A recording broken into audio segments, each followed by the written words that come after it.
direct tax proposals. In Part A, I have briefly underlined taxation reforms as one of key reforms to realize our vision of Vikasit Bharat. In respect of criminal law, our government had earlier ushered in Bharatiya Nyaya Sanhita, replacing Bharatiya Danda Sanhita. I am happy to inform this august House and the country that for new income tax bill will carry forward the same spirit of Nyaya in its drafting as well. The new bill will be clear and direct in text, with close to half of the present law in terms of both chapters and words. It will be simple to understand for taxpayers and tax administrators, leading to tax certainty and reduced litigation. Reforms, however, are not a destination. They are means to achieve good governance for our people and economy. Providing good governance primarily involves being responsive. The Tirukural captures this in verse 542, which reads, "Vaanokki vaazhum ulagallam, mannavan kol nokki vaazhum kudi," meaning, just as the living beings live expecting rains, citizens live expecting good governance.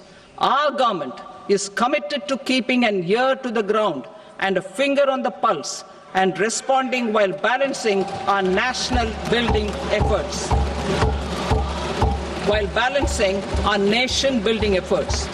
The following measures will detail just how our government will, under the guidance of PM Modi, has taken steps to understand and address. I repeat that sentence, sir. The following measures will detail just how our government, under the guidance of PM Modi, has taken steps to understand and address the needs voiced by our citizens. My tax proposals are guided by this spirit. The objectives of my proposals are as follows. Personal income tax reforms with special focus on middle class. Rationalization of TDS and TCS for easing difficulties. Encouraging voluntary compliance. Reducing compliance burden. Ease of doing business. Employment and investment. I will come to my proposal on personal income tax towards the end. TDS and TCS, rationalization for easing difficulties. I propose to rationalize tax deduction at source, TDS, by reducing the number of rates and thresholds above which TDS is deducted. Further, threshold amounts for tax deduction will be increased for better clarity and uniformity. The limit for tax deduction on interest for senior citizens is being doubled from the present 50,000 rupees to 1 lakh rupees. Similarly, the annual limit of 2.40 lakh rupees for TDS on rent is being increased to 6 lakh rupees. This will reduce the number of transactions liable to TDS, thus benefiting small taxpayers receiving small payments. The threshold to collect tax at source, the TCS, on remittances under RBI's liberalized remittance scheme, the LRS, is proposed to be increased from 7 lakh to 10 lakhs. I also propose to remove TCS on remittances for education purposes, where such remittances is out of a loan taken from a specified financial institution. Both TDS and TCS are being applied on any transaction related to sale of goods. To prevent such compliance difficulties, I propose to omit the TCS. I also propose that the provisions of the higher TDS deduction will now apply only in non-PAN cases. In July 2024, the delay for payment of TDS up to the due date of filing statement was decriminalized. I propose to provide the same relaxation to TCS provisions as well. The government under the leadership of Prime Minister Modi believes in Sabka Saath, Sabka Vikas, Sabka Vishwas and Sabka Prayas. In line with this, we brought in updated return facility in 2022 for voluntary compliance by taxpayers who had omitted to report their correct income. Our trust in taxpayers was proved right. Nearly 90 lakh taxpayers voluntarily updated their incomes by paying additional tax.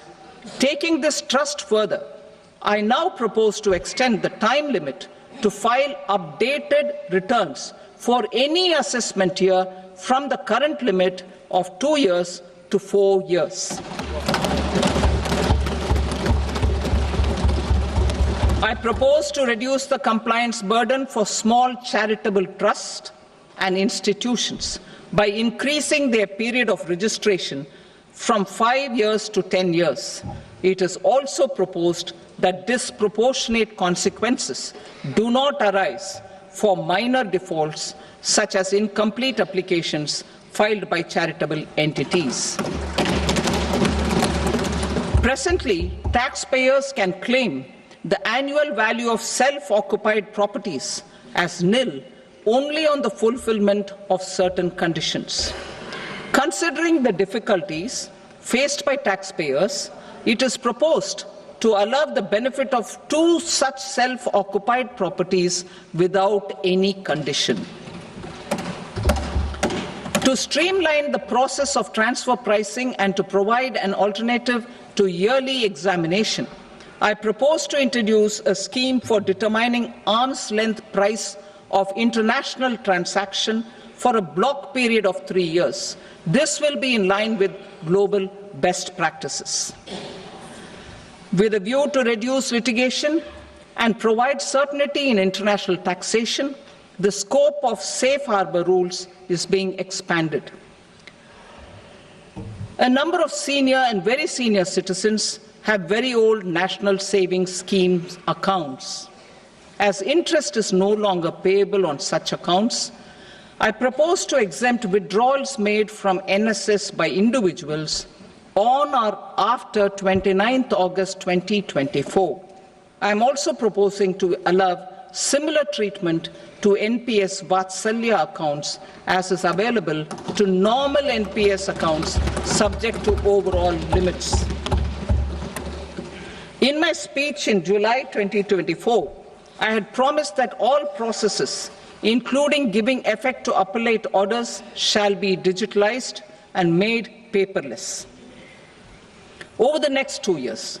So I'm happy to announce that digitalization is being made operational now. In July 2024, we brought in the Vivad Se Vishwas scheme to resolve income tax disputes pending in appeal. The scheme has received a great response, with nearly 33,000 taxpayers having availed of the scheme to settle their disputes. I have a few proposals to promote investment and employment.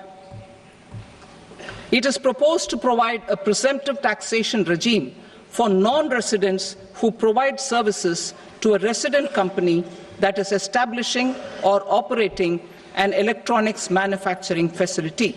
I further propose to introduce a safe harbor for tax certainty for non-residents who store components for supply to specified electronics manufacturing units.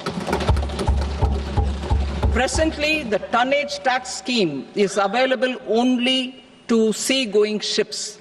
The benefits of existing tonnage tax scheme are proposed to be extended to inland vessels registered under the Indian Vessels Act 2021 to promote inland water transport in the country.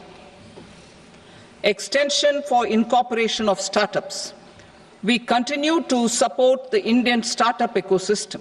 I propose to extend the period of incorporation by 5 years to allow the benefit available to startups which are incorporated before 1/4/2030. In order to attract and promote additional activities in the IFSC, I am inter alia proposing specific benefits to ship leasing units, insurance offices, and treasury centers of global companies which are set up in IFSC. Further, to claim benefits, the cut-off date for commencement in IFSC has also been extended by 5 years to 31/3/2030. Category 1 and Category 2 AIFs are undertaking investments in infrastructure and other such sectors. I propose to provide certainty of taxation to these entities on the gains from securities, to promote funding from sovereign wealth funds and pension funds to the infrastructure sector. I propose to extend the date of making an investment by 5 more years up to 31st March 2030.